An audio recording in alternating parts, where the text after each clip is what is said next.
So there is an iPad out there that is still supported with software that I would highly recommend nobody to pick up anymore. And this iPad, some of you may know it, it is the iPad mini 4. Now, what is this iPad? Essentially, it was the last iPad that was supported with software not too long ago. And this is the thing, okay, with an iPad like this, it's still completely supported with software. It's still a good physical looking iPad, but the problem with these iPads is that it's pretty much, at its last leg. It's really not going to be supported with software too much longer. And here's the thing with these types of iPads, you're really not going to be getting that much longer of a supported device from these types of devices. And I would not want to be in a situation recommending an iPad, if it's not going to be supported for too much longer. This thing, in a way, has the same chipset as the iPhone 6. So just remember that. This thing, pretty much the same exact chipset. It has an extra gig of RAM than that device, but for the most part, A8 chip inside of it, it's really outdated at this point.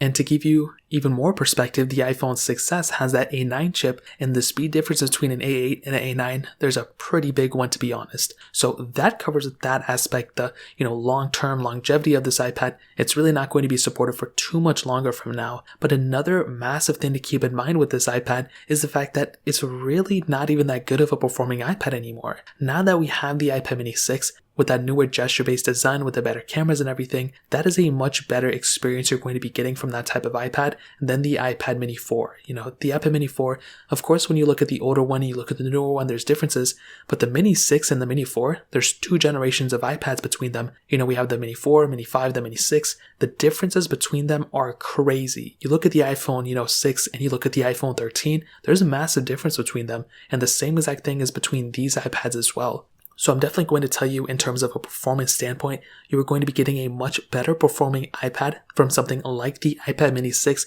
even an iPad mini 5, even an iPad Pro 9.7 generation that I have. You're going to be getting better performance from those iPads, even the iPad 9. The iPad 9 generation, amazing performing iPad. The mini 4, it's really not that great, but on top of that, these things are still being sold, in a lot of different places. At Walmart, for some reason, they're still selling for $4.99. I just think this website hasn't been updated for a while. On eBay, Amazon, a ton of other websites, they're still being sold, which is not a problem. People can sell them. I would just recommend to not get your hopes up. And if you need anything that's going to be somewhat performance heavy, I would recommend going up to an iPad mini 5 or buying like an iPad 7th generation or iPad 8th generation for a little bit cheaper than that. So in terms of that pretty much covers it up.